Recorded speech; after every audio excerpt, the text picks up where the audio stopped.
Guys finally KCET ವಿದ್ಯಾರ್ಥಿಗಳಿಗೆ third round final allotment results ಆದರೆ out ಆಗಿರುವಂಥದ್ದು.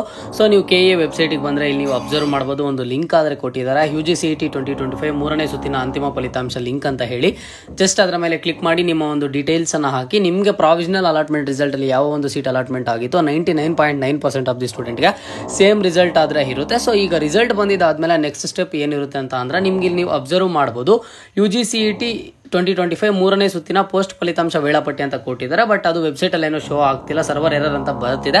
ಬಟ್ ಏನೂ ಪ್ರಾಬ್ಲಮ್ ಇಲ್ಲ. ಇದರಲ್ಲಿ ಏನು ಕೊಟ್ಟಿರ್ತಾರೆ ಅಂತಂದರೆ ಕನ್ಫರ್ಮೇಷನ್ ಸ್ಲಿಪ್ಪನ್ನು ಡೌನ್ಲೋಡ್ ಮಾಡ್ಕೊಳ್ಳೋದಕ್ಕೆ, ಲಾಸ್ಟ್ ಡೇಟು, ಫೀಸ್ ಪೇಮೆಂಟ್ ಮಾಡೋದಕ್ಕೆ, ಆ್ಯಂಡ್ ಜೊತೆಗೆ ಏನು ಅಂತ ಅಂದರೆ ನೀವು ಕಾಲೇಜ್ಗೆ ಡಾಕ್ಯುಮೆಂಟ್ಸನ್ನು ರಿಪೋರ್ಟ್ ಮಾಡೋದಕ್ಕೆ ಏನೆಲ್ಲ ಡಾಕ್ಯುಮೆಂಟ್ಸನ್ನು ಕ್ಯಾರಿ ಮಾಡಬೇಕು ಅಂತ ಇವತ್ತಿನ ಈ ವಿಡಿಯೋದಲ್ಲಿ ತಿಳಿಸ್ಕೊಡ್ತೀನಿ. ಓಕೆನಾ? ಸೊ ನೀವು ಏನು ಮಾಡಬೇಕು ಅಂತ ಅಂದರೆ 13ನೇ ತಾರೀಕು, ಇನ್ನು ನಿಮಗೆ ನಾಳಿದ್ದು ಕೇವಲ 2 ದಿನ ಟೈಮ್ ಇದೆ. ಅಷ್ಟರೊಳಗಡೆ ಪ್ರತಿಯೊಬ್ಬರೂ ಸಹ ಕನ್ಫರ್ಮೇಷನ್ ಸ್ಲಿಪ್ಪನ್ನು ಡೌನ್ಲೋಡ್ ಮಾಡಿಕೊಂಡು ಕಾಲೇಜ್ಗೆ ಡಾಕ್ಯುಮೆಂಟ್ಸನ್ನು ರಿಪೋರ್ಟ್ ಮಾಡಬೇಕಾಗುತ್ತೆ. ಅದರ ಒಂದು ಲಿಂಕು ಈಗಾಗಲೇ KE ಕಡೆಯಿಂದ ಬಂದಿರುವಂಥದ್ದು. ಇಲ್ಲಿ ನೀವು ಅಬ್ಸರ್ವ್ ಮಾಡಬಹುದು, ಮೂರನೇ ಸುತ್ತಿನ ಶುಲ್ಕ ಪಾವತಿ ಮತ್ತು ದೃಢೀಕರಣ ಸ್ಲಿಪ್ ಡೌನ್ಲೋಡ್ ಲಿಂಕ್ ಅಂತ ಇದೆ.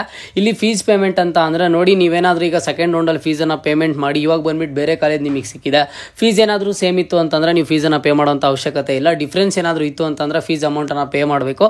ಅಕಸ್ಮಾತಾಗಿ ನೀವು ಸೆಕೆಂಡ್ ರೌಂಡಲ್ಲಿ ಜಾಸ್ತಿ ಫೀಸನ್ನು ಪೇ ಮಾಡಿದ್ರೆ ಈಗ ಸಿಕ್ಕಿರುವಂಥ ಸೀಟಿಗೆ ಬಂದುಬಿಟ್ಟು ಕಡಿಮೆ ಫೀಸ್ ಇತ್ತು ಅಂತ ಅಂದರೆ ನಿಮ್ಮ ಒಂದು ಅಮೌಂಟ್ ಆದರೆ ನಿಮಗೆ ರೀಫಂಡ್ ಆಗುತ್ತೆ, ಭಯ ಪಡುವಂಥ ಅವಶ್ಯಕತೆ ಇಲ್ಲ. ಆ್ಯಂಡ್ ಇನ್ನೊಂದು 10,000 ರೂಪೀಸು ಕಾಶ್ ಆ್ಯಂಡ್ ಡೆಪಾಸಿಟ್ ನೀವು ಸ್ಟೂಡೆಂಟ್ಸ್ ಏನು ಪೇ ಮಾಡಿರ್ತೀರ ಆ ಒಂದು 10,000 ರೂಪೀಸ್ ಕಾಶ್ ಆ್ಯಂಡ್ ಡೆಪಾಸಿಟ್ ಸಹ ಇನ್ಕ್ಲೂಡ್ ಆಗುತ್ತೆ. ಉಳಿದಿರುವಂತಹ ಅಮೌಂಟ್ ಆದರೆ ನೀವು ಪೇ ಮಾಡಬೇಕಾಗುತ್ತೆ. ಕಾಶ್ ಆ್ಯಂಡ್ ಡೆಪಾಸಿಟ್ ಅನ್ನು ಪೇ ಮಾಡಿದ್ರೆ ಆದ್ರೂ ನಿಮಗೆ ಥರ್ಡ್ ರೌಂಡಲ್ಲಿ ಯಾವುದೇ ಥರದ ಸೀಟ್ ಅಲಾಟ್ಮೆಂಟ್ ಆಗಿಲ್ಲ ಅಂತಂದ್ರೆ ನಿಮ್ಮ ಅಮೌಂಟ್ ಆದರೆ ನಿಮಗೆ ವಾಪಸ್ ಬರುತ್ತೆ. ನೀವೇನು ಭಯ ಪಡುವಂತಹ ಅವಶ್ಯಕತೆ ಆದರೆ ಇಲ್ಲ. ನೋಡಿ, ಈಗಾಗಲೇ ನೀವು ಯಾರೆಲ್ಲ ಫೀಸ್ ಪೇಮೆಂಟನ್ನು ಮಾಡಿದ್ರೆ ಆನ್ಲೈನಲ್ಲಾದರೂ ಪೇ ಮಾಡ್ಬೋದಿಲ್ಲ ಅಂತಂದರೆ ಚಲನಲ್ಲಾದರೂ ಡೌನ್ಲೋಡ್ ಮಾಡಿಕೊಂಡು ಬ್ಯಾಂಕಿಗೆ ಹೋಗಿ ಫೀಸನ್ನು ಪೇ ಮಾಡ್ಬೋದು. ಅದಾದಮೇಲೆ ನೆಕ್ಸ್ಟ್ ನೀವು ಹೋಗ್ಬಿಟ್ಟು ಕನ್ಫರ್ಮೇಷನ್ ಸ್ಲಿಪ್ಪನ್ನು ಡೌನ್ಲೋಡ್ ಮಾಡ್ಕೋಬೇಕಾಗುತ್ತೆ. ಆ್ಯಂಡ್ ಇನ್ನೊಂದು ಇಂಪಾರ್ಟೆಂಟ್ ಏನು ಅಂತಂದರೆ ಆದಷ್ಟು ಬೇಗ ಕಾಲೇಜ್ಗೆ ಹೋಗಿ ಡಾಕ್ಯುಮೆಂಟ್ಸನ್ನು ರಿಪೋರ್ಟ್ ಮಾಡಬೇಕು. ಅದರ ಒಂದು ಲಾಸ್ಟ್ ಡೇಟನ್ನು ಈ ಒಂದು ಲಿಂಕಲ್ಲಿ ಕೊಟ್ಟಿರುವಂಥದ್ದು, ಮೂರನೇ ಸುತ್ತಿನ ಪೋಸ್ಟ್ ಫಲಿತಾಂಶ ವೇಳಾಪಟ್ಟಿ ಅಂತ ಹೇಳಿಬಿಟ್ಟು ಈಗಾಗಲೇ ಹೇಳಿದ್ದಾರೆ 13ನೇ ತಾರೀಕು ಲಾಸ್ಟ್ ಡೇಟ್ ಅಂತ ಹೇಳಿಬಿಟ್ಟು. ಓಕೆನಾ? ಸೊ ಈಗ ನೀವು ಕಾಲೇಜ್ಗೆ ಯಾರೆಲ್ಲ ಡಾಕ್ಯುಮೆಂಟ್ಸ್ ಏನೆಲ್ಲ ತಗೊಂಡು ಹೋಗಬೇಕು ಅಂತ ಅಂದರೆ ಅದು ಬಂದುಬಿಟ್ಟು ನಿಮಗೆ ನಿಮ್ಮ ಒಂದು ಕನ್ಫರ್ಮೇಷನ್ ಸ್ಲಿಪ್ ಯಾವಾಗ ಡೌನ್ಲೋಡ್ ಮಾಡ್ಕೋತೀರಾ ಆ ಒಂದು ಕನ್ಫರ್ಮೇಷನ್ ಸ್ಲಿಪ್ಪಲ್ಲಿ ಬಂದುಬಿಟ್ಟು ಕೆಳಗಡೆ ಬಂದು ಡಾಕ್ಯುಮೆಂಟ್ ಲಿಸ್ಟ್ ಅಂತ ಇರುತ್ತೆ. ಆ ಒಂದು ಡಾಕ್ಯುಮೆಂಟ್ ಲಿಸ್ಟಲ್ಲಿ ಏನೆಲ್ಲ ಡಾಕ್ಯುಮೆಂಟ್ಸ್ ಇನ್ಕ್ಲೂಡ್ ಆಗಿದ್ದಾವೆ ನೀವು ಅಬ್ಸರ್ವ್ ಮಾಡ್ಬೋದು. ಈ ಎಲ್ಲ ಒಂದು ಡಾಕ್ಯುಮೆಂಟ್ಸನ್ನು ತಗೊಂಡು ಹೋಗಬೇಕಾಗುತ್ತೆ. ನೀವೇನಾದರೂ rural area study certificate, rural certificate, ಜೊತೆಗೆ ಕನ್ನಡ ಮೀಡಿಯಂ ಸರ್ಟಿಫಿಕೇಟು ನೀವು ಕ್ಲೈಮ್ ಮಾಡಿದರೆ ಅಷ್ಟೇ ತಗೊಂಡು ಹೋಗಬೇಕಾಗುತ್ತೆ, ಅದರ್ವೈಸ್ ಏನು ಅವಶ್ಯಕತೆ ಇಲ್ಲ. ಸೊ ಓಕೆನಾ? ಈ ಒಂದು ಇಲ್ಲಿರುವಂತಹ ಎಲ್ಲ ಡಾಕ್ಯುಮೆಂಟ್ಸನ್ನು ತಗೊಂಡು ನೀವು ಕಾಲೇಜ್ಗೆ ಹೋಗಿ ಒಂದು ರಿಪೋರ್ಟನ್ನು ಮಾಡಬೇಕಾಗುತ್ತೆ. ಅಲ್ಲಿ ರಿಪೋರ್ಟ್ ಮಾಡೋದಕ್ಕೆ ಹೋದಾಗ ಕಂಪಲ್ಸರಿಯಾಗಿ ಏನು ಅಂತ ಅಂದರೆ ಇಲ್ಲಿ ಕೊಟ್ಟಿರುವಂಥ ಡಾಕ್ಯುಮೆಂಟ್ಸು ಎಲ್ಲ ಒರಿಜಿನಲ್ ಇರಬೇಕು. ಜೊತೆಗೆ ಏನು ಅಂತಂದರೆ 2 ಸೆಟ್ ಜೆರಾಕ್ಸನ್ನು ತಗೊಂಡು ಹೋಗಿ. ಆ್ಯಂಡ್ ಹಾಗೇನು ರಿಜಿಸ್ಟರ್ಡ್ ಮೊಬೈಲ್ ನಂಬರ್ಗೆ ಇಷ್ಟು ದಿನ ಏನು OTP ರಿಸೀವ್ ಆಗ್ತಿತ್ತು ಆ ಒಂದು OTP ಇರುವಂಥ ಮೊಬೈಲ್ ನಂಬರ್ ನೀವು ತಗೊಂಡು ಹೋಗಬೇಕು. ಆ್ಯಂಡ್ ನೆಕ್ಸ್ಟ್ ಇಂಪಾರ್ಟೆಂಟ್ ಆಗಿ ಏನು ಅಂತಂದರೆ ಕ್ಯಾಂಡಿಡೇಟ್ ಹೋಗಲೇಬೇಕು, ಅದು ಮ್ಯಾಂಡೇಟರಿ. ನಿಮಗೆ ಅಲ್ಲಿ ಫೇಸ್ ವೆರಿಫಿಕೇಷನ್ ಮತ್ತೊಂದಾದರೆ ಇರುತ್ತೆ. ಓಕೆನಾ?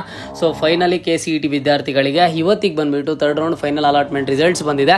ಇನ್ನು ನೆಕ್ಸ್ಟ್ ಸ್ಟೂಡೆಂಟ್ಸು ಯಾರೆಲ್ಲ ಫೀಸ್ ಪೇಮೆಂಟ್ ಮಾಡಿಲ್ಲ ನಾಳೆ ಪೇ ಮಾಡ್ಕೋತಾರೆ, ಈಗಾಗಲೇ ಪೇ ಮಾಡಿರೋಂಥವ್ರು ಕನ್ಫರ್ಮೇಷನ್ ಸ್ಲಿಪ್ಪನ್ನು ಡೌನ್ಲೋಡ್ ಮಾಡ್ಕೋತಾರೆ, ಜೊತೆಗೆ ಹೋಗಿ ಕಾಲೇಜ್ಗೆ ಡಾಕ್ಯುಮೆಂಟ್ಸನ್ನು ರಿಪೋರ್ಟ್ ಮಾಡ್ತಾರೆ. ಸೊ ಓಕೆನಾ? ಇನ್ನು ನಿಮಗೆ ಇವತ್ತಿಗೆ KCET ವಿದ್ಯಾರ್ಥಿಗಳಿಗೆ ಥರ್ಡ್ ರೌಂಡ್ ಕೌನ್ಸಿಲಿಂಗ್ ಅಪ್ಡೇಟ್ಸ್ ಆದರೆ ಮುಗೀತು.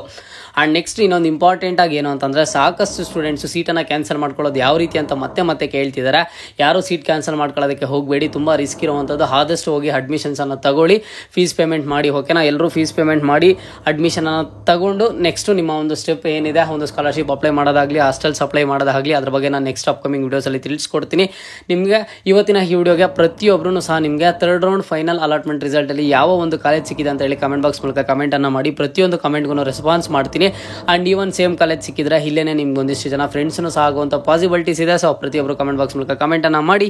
ಇದು ಇವತ್ತಿನ ಮಾಹಿತಿ ಆಗಿತ್ತು. ಮುಂದೆ ಎಲ್ಲ ರೀತಿಯ ಹೆಚ್ಚಿನ ಹಾಸ್ಟೆಲ್ ಆ್ಯಂಡ್ ಸ್ಕಾಲರ್ಶಿಪ್ ಅಪ್ಡೇಟ್ಸ್ ಜೊತೆಗೆ ಸಿಗ್ತಾ ಇರೋಣ. ಅಲ್ಲಿಯ ತನಕ take care and keep watching Mahi masters for more updates.